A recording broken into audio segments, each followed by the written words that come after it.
Драги мои охриѓани, минатата недела сред Европскиот парламент за прв пат гласно одекна македонскиот јазик.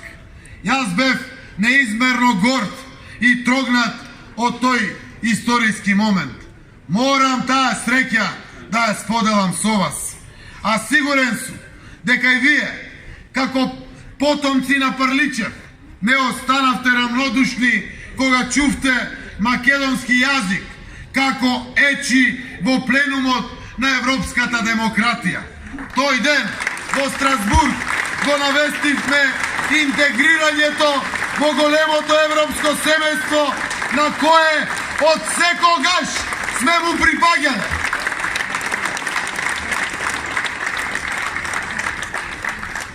Пријатели, да се разбереме, нашата држава тргнала напред и враќање назад нема.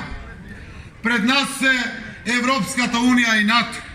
Тоа е нашата цел на оваа последна делница од патот што заедно го градиме од нашата независност до денеска.